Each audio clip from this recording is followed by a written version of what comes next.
I, 26F, have been with my fiancé Robert, 30M, for 5 years. We met during my senior year of college when he came to fix the internet at my apartment. He worked for his dad's telecommunications company back then. It wasn't love at first sight or anything dramatic. We just clicked and started dating casually, which turned into something serious pretty quickly. Throughout our relationship, Robert has been completely integrated into my family. From the very beginning, my parents welcomed him warmly. He comes to every Sunday dinner, all our celebrations, and even joins our annual beach trips. My dad taught him how to golf, and my mom always makes his favorite apple pie when he visits. My sister adores him and says he's the brother she never had. We're 3 sisters. Even my overprotective older cousins approved of him, which is rare. The problem is, in these 5 years, I've only met half of Robert's family, just his mom and her relatives. His dad has consistently refused to meet me. According to Robert, his dad formed a negative opinion of me before we even started dating. Apparently, one of his dad's golf buddies has a daughter who went to college with me, and she told him I was a party girl because she saw me at a few college parties. Mind you, these were normal college parties where I wasn't even drinking, but his dad decided I was trouble based on this second-hand information. 2 years into our relationship, I had an argument with Robert's mom about boundaries. She had a habit of dropping by our apartment unannounced, sometimes as early as 7 a.m. on weekends. One morning, she walked in while I was in my pajamas making breakfast, and I finally spoke up. I was polite but firm about wanting some privacy and suggested we set up specific visiting times. She got extremely offended and didn't speak to me for 3 months. We eventually worked things out, mostly because Robert was stressed about being caught in the middle, but his dad added this to his list of reasons to dislike me. He told Robert the first was disrespectful to family values for wanting basic boundaries. The real ongoing issue is holidays. Every year since we started dating, Robert spends all major holidays, Thanksgiving, Christmas, Easter, even 4th of July, with his parents and grandparents at their lake house. If there's time afterwards, he might stop by my family's celebration for an hour or 2, usually when everyone's already leaving. I always tell him about my family's plans a month in advance. My mom likes to coordinate dishes and activities early. But Robert waits until a day or 2 before each holiday to confirm his parents' plans, leaving me in limbo about whether he'll make it to my family's celebration at all. Last year after Christmas, I finally broke down. Robert had promised to come to my family's Christmas dinner after spending the morning with his family. My mom had saved him a spot, made his favorite dishes, and my little nieces kept asking when Uncle Robert would arrive. He texted at 7 p.m. saying his parents decided to play board games so he'd stay longer. I was humiliated. Later that night, I told him how hurt I felt always being second priority. He promised to change but said he needed a chance to prove it. This is our first holiday season being engaged. We got engaged 6 months ago, another drama because his dad refused to meet me even then. Robert proposed at my family's beach house because he knew his dad wouldn't approve of him proposing at their lake house. Last week, Robert finally talked to his parents about including me in their holiday celebrations. His dad flat out refused and said he wouldn't have his holidays ruined by an outsider. Before this conversation, Robert and I had agreed that if his parents wouldn't include me, he wouldn't attend their celebrations either. He seemed committed to standing firm on this. Yesterday, Robert came home visibly upset after another talk with his parents. He started going on about how he's the only grandchild who regularly visits his grandparents and how they're getting older. His cousins all moved to different states, so he feels guilty about potentially missing holidays. I suggested he could visit them any other time since they only live an hour away, they're not on another continent. But he got defensive and said I was being insensitive. He keeps saying there are things I don't understand but won't explain what these mysterious things are. This isn't the first time his dad has disrespected me. When we moved in together 3 years ago, his dad told everyone at their company that I was trying to isolate Robert from his family. When we got engaged, he refused to acknowledge it and told relatives we weren't actually getting married, just playing house. Each time, Robert stays quiet and lets his dad say whatever he wants. He claims standing up to his dad would make things worse. Now with Thanksgiving just days away, Robert is heavily hinting that he might still go to his parents' celebration without me. When I reminded him of our agreement, he got frustrated and said I'm putting too much pressure on him. He's been distant for days, barely speaks to me, and spends most time in his home office with the door closed. I finally snapped yesterday and told him if he chooses to spend another holiday with his family while excluding me, I'll cancel the wedding. He called me controlling and said I don't understand family loyalty. I pointed out how he's been part of my family for years. He has his own Christmas stocking at my parents' house, a designated chair at family dinners, and my nieces and nephews call him uncle, while I'm not even allowed to meet his dad. This morning I overheard him on the phone with his mom, asking if there was any way to change his dad's mind. She apparently said his dad would rather not see Robert at all than have me there. Robert sounded devastated but still wouldn't stand up to them. I love Robert, but I'm starting to wonder if I can spend my life being excluded from half his family. His mom acts nice to my face now but clearly won't stand up to her husband either. I don't want my future kids growing up thinking it's okay for their grandfather to pretend their mother doesn't exist, or worse, believing all the nasty things he says about me. Am I wrong for giving him this ultimatum? Should I just accept that I'll never be part of his family's celebrations? I feel like I'm asking him to choose between me and his parents, but isn't that what his dad is already doing? I don't want to break up, but I also don't want to spend the rest of my life being treated like a dirty secret. Update when it's been 2 weeks since my last post, and I can't believe how much has changed. I need to get this off my chest because I feel like I'm going crazy. On Thanksgiving morning, Robert told me he wasn't feeling well. He said he probably had food poisoning from the takeout we had the night before, which was strange because we ate the same thing and I felt fine. He insisted I should go to my family's celebration without him and promised to try coming later if he felt better. I was worried about leaving him alone while sick, but he practically pushed me out the door. Looking back, I should have noticed how he kept checking his phone and acting nervous. I drove to my parents' house, making excuses for him to everyone. My mom had even made his favorite pumpkin cheesecake, and my little niece Emma had drawn him a special place card for the table. Around 3 p.m., while we were having dinner, my phone buzzed. It was a notification from his cousin Sarah's Instagram story. There was Robert, perfectly healthy, sitting at his parents' lake house dinner table, raising a glass and a family toast. The timestamp showed it was posted just minutes ago. In another photo, he was playing cards with his dad, both laughing. The caption read "Annual Family Tradition with the Favorites." I nearly threw up at the dinner table. My sister noticed something was wrong and checked my phone. She gasped so loudly that everyone turned to look.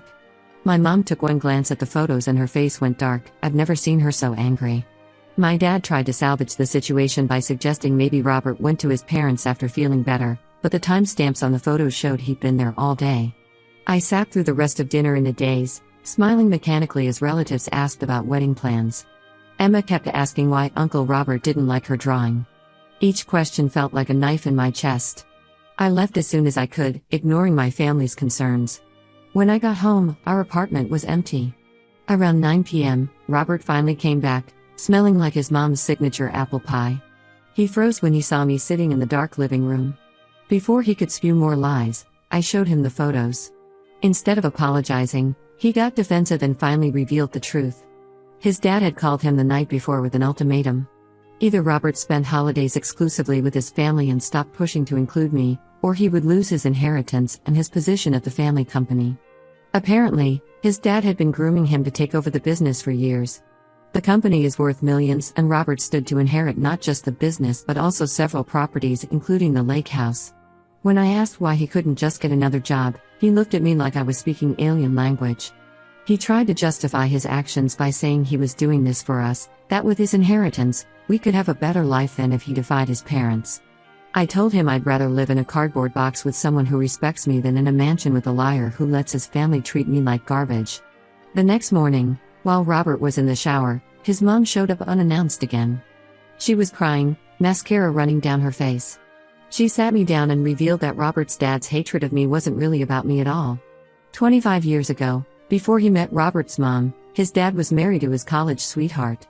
She left him for their neighbor after 3 years of marriage, taking half his assets in the divorce. Apparently, I remind him of her. We have similar hair color and career aspirations. His mom begged me to understand that Robert was in an impossible position. She said he loved me but also loved his family, and his dad's approval meant everything to him. When I asked why she never defended me all these years, she started rambling about family peace and keeping her husband calm. I called her and Robert cowards for enabling his dad's irrational behavior based on his past trauma. That evening, after his mom left, Robert tried to make things right. He suggested we could have separate holiday celebrations. He would spend the actual holidays with his family and we could celebrate a day before or after. When I pointed out this was exactly what we've been doing for 5 years, he got frustrated and said I was making things difficult. I packed a bag while he was still talking. My sister had already offered her guest room, anticipating I might need space. As I was leaving, Robert grabbed my arm and promised he would figure something out by Christmas. I asked him why he thought I would believe anything he said after he lied to my face and humiliated me in front of my entire family. He's been calling and texting constantly since I left. His messages swing between angry, saying I'm overreacting and trying to control him, and pleading, promising to talk to his dad again. Yesterday he even sent a video of himself crying, saying he's losing everything he loves. I haven't responded. My sister thinks I should just end things now rather than drag it out, but 5 years is a long time to just throw away. He had multiple chances to stand up to his parents and chose not to every single time. Even now, his biggest concern seems to be losing his inheritance rather than losing me. I keep thinking about Emma's sad face when she realized Robert wasn't coming, and how my mom quietly threw away the cheesecake she'd made specially for him. My family treated him like one of their own for 5 years, while his family wouldn't even give me a chance. How do I move forward from this level of betrayal? Update 2: It's been a month since I moved out and the situation has gotten even more twisted than I imagined. Last week, I met up with my friend Katie for coffee. She works at the same hospital as Robert's cousin Sarah, the one who posted those Thanksgiving photos. Katie told me something that made my blood boil. Apparently, Robert has been telling everyone that I moved out because I'm having severe mental health issues and refused to get help. He claimed I became paranoid and controlling, demanding he cut off his family entirely. His dad has been using this lie to convince their entire extended family that he was right about me all along, saying things like I knew she was unstable from the beginning. Even Robert's mom, who cried to me about wanting to make things right, has been spreading these rumors. Sarah told Katie that during a recent family dinner, his mom described me as mentally unwell and suggested Robert was lucky to see my true colors before the wedding. This is the same woman who begged me to be patient with their family just a month ago. I was still processing this betrayal when I received a Facebook message from someone named Lisa, Robert's sister. I didn't even know he had a sister. Turns out, she lives in Australia and hasn't been home in years because she also can't stand their dad's controlling behavior. She wanted to warn me about something she thought I should know. 4 years before Robert met me, he was in a serious relationship with a woman named Michelle. They dated for 3 years and were planning to get married. His dad didn't approve of her either, apparently because she wanted to keep her job after marriage instead of staying home like his mom. Rather than stand up to his family, Robert broke up with Michelle 2 months before their planned wedding. He told everyone she cheated on him to save face, but Lisa knew the truth. Lisa apologized for not warning me sooner. She said she thought Robert might have changed since then, especially given how long we were together. She also revealed something that made me feel sick: Robert never actually talked to his dad about including me in holiday celebrations. The conversation he claimed to have had, where his dad supposedly threatened to cut him off. It never happened. According to Lisa, Robert made up that story when she confronted him about avoiding family gatherings with Michelle too. This revelation pushed me to finally do what I should have done weeks ago. I called Robert and told him I was calling off the engagement. He started with his usual excuses, but I cut him off. I told him I knew about Michelle and that he'd lied about talking to his dad. Instead of denying it, he broke down and admitted everything. He confessed he'd known from the beginning that his dad would never accept me. He claimed he truly loved me but couldn't bear the thought of disappointing his father. When I asked about the mental health rumors, he tried to justify them by saying he needed to protect his reputation at the company. That was the last straw. I told him he clearly wasn't ready for marriage if he couldn't put his future wife before his parents' approval. He said I was right but still begged for another chance, saying he'd get therapy and learn to stand up to his dad. I asked him why he hadn't done that at any point in the past 5 years. His silence was answer enough. The next day, I went to our apartment while he was at work and packed all my things. My brother and his friends helped me move everything into storage until I find my own place. I left my engagement ring on the kitchen counter with a note asking him to please stop contacting me. Robert's mom called me crying again, saying I was tearing their family apart. I laughed and told her their family was already broken if they had to destroy other people's relationships to keep it together. She hung up on me.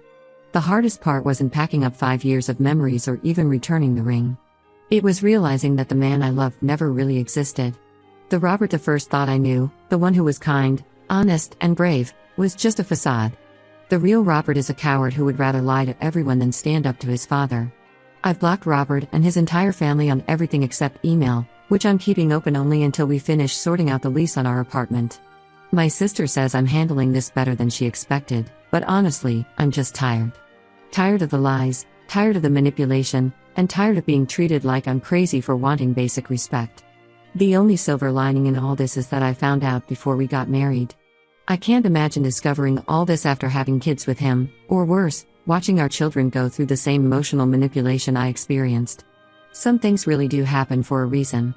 Update 3 months have passed since I ended things with Robert, and I finally feel ready to share the latest developments. Last weekend, my sister's friend forwarded me a Facebook post that left me speechless. Robert announced his engagement to a woman named Rebecca, barely 2 months after our breakup. His dad proudly shared the news, calling her the daughter he always wanted and welcoming her to their close-knit family. The post was filled with photos from their lake house, showing Rebecca sitting in the spot at their dinner table that I was never allowed to occupy. The most shocking part? Rebecca is practically a carbon copy of Robert's dad's first wife. Robert's sister sent me an old photo from their dad's first wedding, and the resemblance is uncanny. Same blonde hair, same profession, they're both elementary school teachers, even the same alma mater. It seems his dad's issues were never really about me being unstable or disrespectful. He was just waiting for his son to find someone who could replace the wife who left him. According to Lisa, Robert's sister, Rebecca was actually introduced to Robert at Christmas, while I was still living in our apartment. She's the daughter of one of his dad's business partners, and their families have known each other for years. His parents had apparently been trying to set them up even while Robert and I were together. The speed of their engagement makes me wonder if something was going on even before we broke up, but honestly, I'm past caring. My friend Katie ran into Robert and Rebecca at the grocery store last week.